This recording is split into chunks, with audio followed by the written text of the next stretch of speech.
Lord Jesus Christ.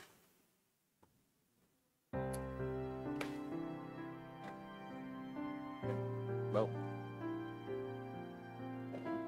Pa-practice pa po yung mga altar boys natin. Sige.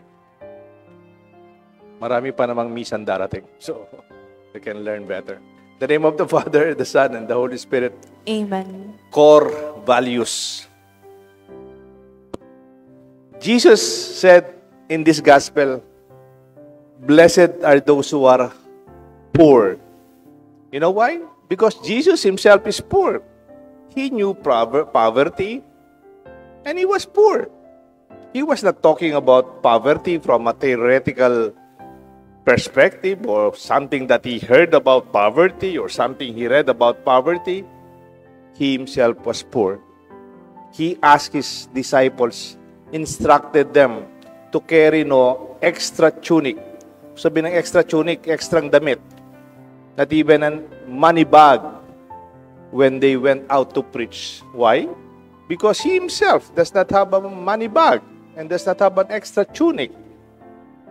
This is the way of his life. During his active ministry, he had no home that he could call his own. No family to care for his daily needs. Nung panahon po ni Kristo ay nangangaral na, wala naman siyang pamilyang may pagmamalaki. Maybe when he was younger, Mama Mary and Joseph took care of him. But now, in his ministry, he was on his own. Wala pong nangangalaga sa kanya. Kaya he knew what he means, blessed are the poor. Kasama niyo ko dyan. And when he said, blessed are the hungry, those who hunger, because Jesus himself surely experienced hunger. He was no stranger to scarcity and often relied on the generosity of those who welcome him in their homes or those who help him in his ministry. Minsan nga, may nagsabi kay Jesus, Jesus, I want to go with you. Where do you live? And then sabi ni Jesus from Matthew 8, foxes have holes and dens, birds of the air have nests, but the Son of Man have no place to lay his head. Gusto mong sumama sa akin? Mabuti pa yung asong gubat, may lungga. Mabuti pa yung mga ibon. Ano sa Tagalog yung sale? May nest. Pero ako, wala man akong titirahan. Gusto mo pang sumama? Madalas nakikikain lang si Jesus. He depended on people who offered something for them. Blessed are those who weep. Jesus wept at the death of his dear friend Lazarus. He must also have been weeping for the hungry, the sick, those who are in desperate situations, those who suffered greatly because of his deep compassion. Nararamdaman niya ang gutom, sakit, at ang mahirap na kalagayan ng mga nilalapit sa kanya. As we continue reflecting on the Beatitudes, we recognize that Jesus did not just preach about them. It was about his life. He lived them. His Beatitudes are his life. Blessed are those who are rejected and those who are insulted. Jesus was rejected and insulted in his own town at Nazareth. In Mark chapter 6, umuwi siya, nangaral siya. Magaling naman siya. Pero sabi ng mga kapitbahay niya, hindi ba ito yung anak ng kalpintero lang? Bakit siya nangangaral sa atin? And they took it against him. Medyo masama siguro ang loob ni Jesus nung sabi niya to. No prophet is without honor except in his own town, among his relatives, and his own household. Siguro nagbuntong hininga lang si Jesus and he went on to the other towns. And you know, the greatest rejection of Jesus was his own crucifixion. Alam niya, sinasabi niya, Jesus' experience are the part of his words. They are not empty. They are from his life-rooted convictions and core values. These are the strength of what he values. Ang tawag natin dyan, core values. Maraming mahalaga, pero ito ang pinakamahalaga kay Jesus. Hindi yung busog ka lamang, mayaman ka, masaya, o pinapalakpakan. Because he knew there is something more. Mayroon pong isang American diplomat, pangalan niya Henry Kissinger. He once said, "A diamond is a chunk of coal that did well under pressure and under heat." Because diamonds under tremendous heat and under tremendous pressure, in a similar way, in our own challenging experience sa buhay natin, and when we are strengthened by our own core values, as we mature, we go into the values of guiding principles, especially during most difficult times. Sa mga kabataan, mga nag-aaral, mga bagong graduate, humarap kayo sa mahirap. Kailangan yan. You can live a very comfortable life. Balik na lang kay Papa, balik na lang kay Mama. Balik na lang sa bahay. Nandyan naman si Lola, nandyan si Lolo. They will take good care of us. But unless you experience the desire to do well, you have to sacrifice like Jesus. If you want to be successful, there is no other way than to go through these difficulties. There is no success in your comfort zone. Meron po akong kaibigan, kaklase ko sa seminaryo, engineer. Gumraduate po siya ng engineering sa labas, tapos pumasok siya sa seminary. Hindi pa po siya pumasa sa board, hindi pa siya nag-board exam. Pero graduate na ng engineering, so pumasok siya sa seminaryo. Nung nasa seminaryo po siya, kaklase namin, nakiusap siya sa aming director. Sabi niya sa aming director, formator, "Father, pwede ho ba kung makipag-review? Kasi may board exam. Gusto ko sanang mag-review tapos magbo-board exam." Sabi ng aming formator, director, yung pare, "No, you cannot go reviewing and then you are in the seminary. Diyan ka sa seminaryo, gusto mong mag-review." Nag-review lang po siya sa seminaryo, yung self-review lang, while we are going through our own education sa seminary. Alam niyo po, pumasa siya sa board. So, seminarian engineer po siya, nung kaklase ko siya. Hindi po siya nagpare, pero nakapagtrabaho sa mga malalaking construction firms sa Dubai. Napaaral niya yung mga anak niya. Yung mga anak niya, tapos na ngayon. May nag-aral sa Lasal, sa Assumption College, sa Makati, at saka sa St. Benil. Meron siyang anak na engineer, may doktor, may management. Sabi niya sa mga anak niya, "Ang swerte nyo, kasi pinapaaral ko na lang kayo. Meron kayong allowance, meron kayong tuition fee. Nung ako nag-aaral ng engineering, kailangan kong mag-drive ng tricycle para may allowance ako. Paggabi, nagtitinda ako ng balut para may pera kami.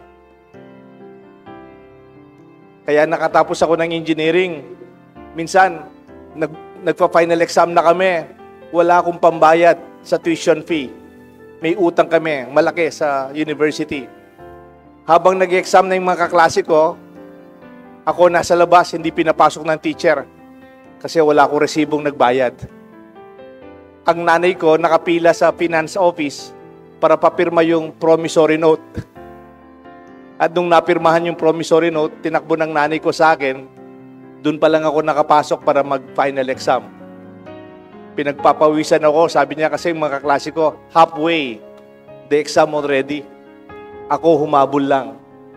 Pero pumasa naman po ako, sabi niya. Kaya sinasabi niya sa mga anak niya, "If I had your own opportunities and comfort, maybe I did better." My dear friends, wala namang masama kung minsan kung dumadaan ng mahirap. Kasi kailangan. And in this way, Jesus is talking about His own poverty, His own hunger, his own weeping, his own rejection, and being insulted. But he went on anyway. The world values wealth, fame, success in material terms. But Jesus offers us a new perspective. Binaligtad niya ang pagtingin natin sa kahirapan. Di baling mahirap ka, darating ang panahon, makakabawi ka rin. Di baling gutom ka ngayon, darating ang panahon, mabubusog din tayo. Huwag kang umiyak dahil umiyak ka. Darating ang panahon, you will be laughing. Huwag kang matakot when people insult you. Do what you have to do. The perspective of reality from Jesus is very encouraging. In fact, I would like to quote to you some lines na kung minsan nababasa ko from outside our own Bible. And yet, they are also true. Tignan po ninyo ng kabataan, sinasabi na, happiness is the new rich. Gusto mong maging mayaman? Ang talagang sikreto ng mayaman, masaya. Pwedeng sa'yo lahat ang pera, hindi naman kayo masaya. Nag-aaway kayo, kaya dinidemand ang kapatid mo. Di ba? Happiness is the new rich. Meron pa. Sabi niya, inner peace is the new success. Yung masarap yung tulog, success yun, ha? Yung walang galit sa'yo, wala kang kinakatakutan, ikaw hindi ka galit sa iba, bata masarap yung tulog. That is success. Sabi pa nung isa, health is the new wealth. Yung magandang katawan, yung wala kang sakit, kayamanan yan, ha? Pwedeng pinakamayaman ka, nasa ICU ka, ano ba naman yung yaman, di ba? Pwedeng mayaman ka, nasa hospital ka, nasan yung yaman? Because your wealth is the new experience of good health. Take care of ourselves, pati na po ako. Alam niyo po, nung February 11, piyesta ng Lourdes, piyesta sa Deca, isa po sa mga chapel natin, pinagmisahan po ko sila. Wala pa po silang chapel. Ano pa lang yung lugar nila? Parang makeshift na multipurpose hall. Doon po ako nagmimisa. Piyesta, alas 6, February 11. Umuulan. Piyesta, naulanan. Meron po silang sayawan. Doon sa basketball court na open lang. Walang bubong. Ang title pa naman ng kanilang party after the mass, Dancing with the Seniors. Alam nyo, hindi man po sila nagalit dahil umulan. I never heard nag-complain. Ang ginawa nila, inakot po nila yung gamit nila.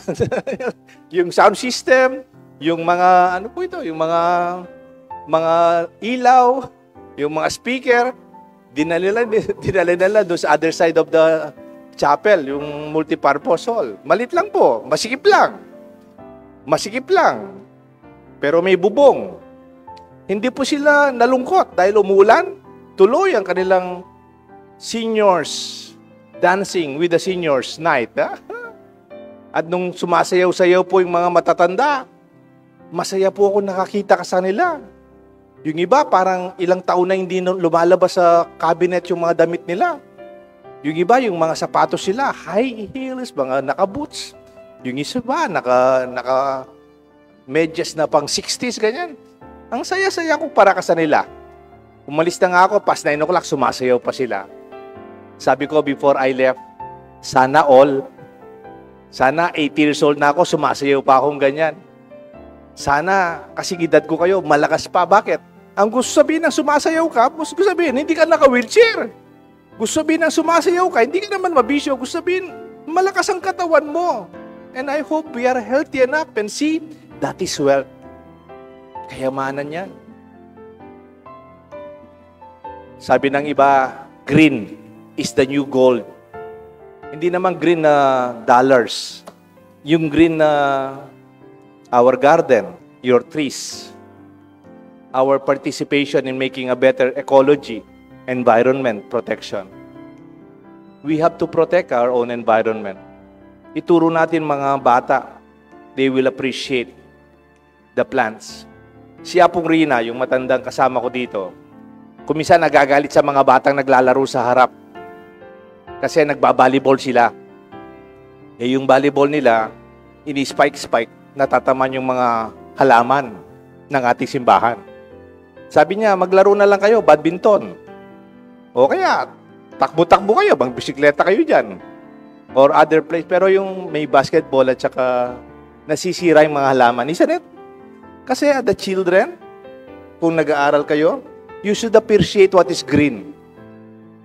To love our environment, to make it beautiful. We need it. Alam niyo yung Sapang Bato? It is the watershed of Angeles City. Ang daming tao dito sa Angeles at Clark.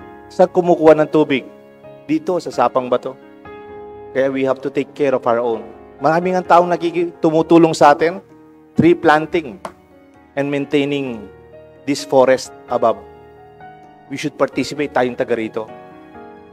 Sabi pa nung minsan, space is the new luxury.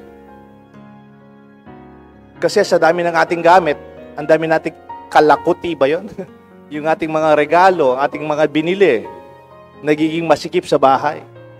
Kung minsan ang bahay, kulang yung cabinet o sobra yung nilalagay. Or maybe we have to let go just to have space. Minsan may binles akong bahay, bagong bahay. Kinasal ko, tapos after a few months, may pinabless na bahay. Itong mag-asawa. Sabi ng mag-asawa, Father, pasensya na po kayo, wala kaming gamit. Kasi yung lamesa, upuan, sakto lang. Kanilang mga plato, sakto lang. Sabi ko, enjoy your new house while you don't have things. Habang pwede pa kayong maglakad, tumakbo, mag-enjoy. Because space is the new luxury. And even lastly, sa aking reflection sa mga sinasabi ng mga kabataan, kindness is the new cool. Nung bata kasi ako, I really admired people who are intelligent. Ang galing-galing niya. Wow, taas ng grade niya. Sila talaga ang aking mga idol. Pero ngayon tumanda na ako, there is more about intelligence and knowledge. Yung kabutihang loob. Pwedeng magaling ka, hindi ka naman mabait. Pwedeng yung pinakamagaling, pero pinapahiya mo naman yung hindi masyadong magaling.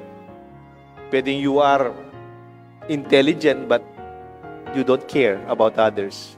Di ba may expression? People do not care how much you know, but they know how much you care. And I hope, even me as a priest, I hope I would not be too intelligent up to the point I will not be caring and loving and kind. These are perspective of new beatitudes in our times. Jesus' core values are shaped by real experiences like poverty, rejection, suffering, and compassion. The best teachers are those who teach not only from the books, but wisdom shaped by their own reality. Meron kong teacher noon sa management, nagbibiro siya. Sabi nung aming teacher sa management, sa masters, you know, when you are not a successful businessman, you just become a professor. And then if you are not a successful in your own field, you just write a book about it. Nagbibiro lang po yung teacher ko. Because sometimes, even our failures, our own limitations, we can share them for others to learn. Like roots hidden beneath the soil, our core values may not be immediately visible, but they provide grounding, stability, and nourishment.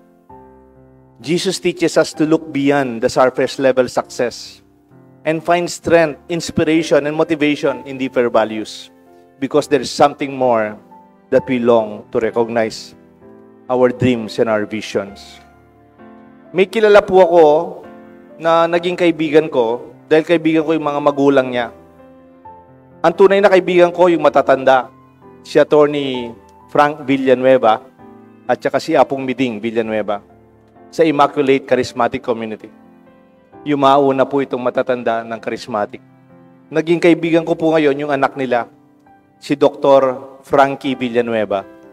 Siya po ay yung presidente ng City College of Angeles. Siya rin po yung presidente ng SILA, Clark International Locators Association. Si Frankie, parati niya sinasabi bilang presidente ng college, ng City College, Most, of course, our students are scholar ng bayan. It's a public college. Most of them are working students. Kaya dinadagdagan namin yung subjects available after 5 o'clock. Kasi yung mga working students namin, marami. Magkikipagtrabaho ng umaga, mag-aaral ng gabi. Umaga, waiter, estudyante gabi. Construction, umaga, eskwela, gabi. They become nanny at daytime. Nagbabantay sila ng mga bata. Tapos gabi, nag-aaral. Pinagmamalaki niya itong mga bata, mga estudyante niya. Sabi niya, mga estudyante ko, Father, they have no sense of entitlement. Wala silang kayabang-yabang. They work hard. They are very loyal to their co-workers and to their boss. They do not complain easily. They go beyond what is expected. They are very respectful. And they are very humble. Alam niyo po, nung tawag niya sa mga estudyante niya, they are like diamonds in the rough. Alam niyo po yung diamonds in the rough? Yung mga diamonds niyo pwedeng nasa necklace. Yung diamonds mo, naka-engaste niya dan sa sing-sing. Yung diamond, pwedeng nasa hikaw. Pero sinasabi niya sa mga estudyante niya, they are diamonds in the rough. They are the pure, the raw diamond in the rocks. Hindi pa sila naka-engasting maganda, pero yung halaga, nandyan na. My dear friends, even when we are difficult times like those students, we could see something beyond them. There could be success that awaits them. Nahihirapan sila, oo, pero may pangarap sila para sa mga pamilya nila, mga magulang nila at mga kapatid. May I ask you something? May I ask you to reflect and even have an assignment? Can you reflect on your own challenges when you were younger? Your own experience of pain and difficulty? What lessons did you learn from them? Nagalit ka lang ba o kinakahiya mo o galit ka sa Diyos dahil nahirapan kayo? Don't be afraid. Kumisan, kahit mahirap, may kahulugan when you look back from a hindsight. What values did you develop because of these struggles? Ikwento mo sa mga anak mo, alam, kaya natapos ako. Ganitong ginawa namin. And you realize, I hope the young would appreciate that. To be even grateful for what they already enjoy today. Can you compose your own personal beatitudes? Kamukha ni Jesus, mayroon siyang beatitude. It will not stop us from writing our own and holding on to them like our Christian core values based on our own personal experience. Halimbawa, bigyan ko po kayo ng halimbawa from my own personal core values or beatitude, if I may say. Nung nagkasakit po ako, na-stroke ako, matagal po ako nasa ICU. Matagal po ako naka-wheelchair. Matagal po ako may nurse na nagbabantay sa akin. Dinadala po ako sa physical therapy, occupational therapy, at saka language therapy. Ang schedule ko po noon, hindi misa. Schedule ko, doctor's clinic, therapy, and different hospitals. Tapos, may nabasa po ako. Dahil paralyzed na po ako. Sabi nung isang nabasa ko, simple lang, sabi niya, crayons, even they are broken, they can still color. Alam niyo po yung Crayola? Di ba yung Crayola, pag naputol, pero gagasgas mo, yellow pa rin. Kunyari, yung Crayola, red, pero naputol. Pero gagasgas mo, red pa rin. It does not change its color and its capacity to give color. I can be broken, but the color remains. Capacity remains. Another spiritual perspective of this from a book which says, a broken body does not mean a broken spirit. Pwedeng a broken body, ako paralyzed na po in some parts of my body, but I'm sure my spirit is never broken. Hindi po ako nasiraan ng loob. Buo ang aking kalooban. Kahit mahirapan ako, may sakit ako, o mabigat ang inaharap natin. Let this be our invitation. How about you? What are your core values? What are your beatitudes? Preach them, talk about them, share them with your children and with your friends and family. The Father, the Son, and the Holy Spirit. Amen.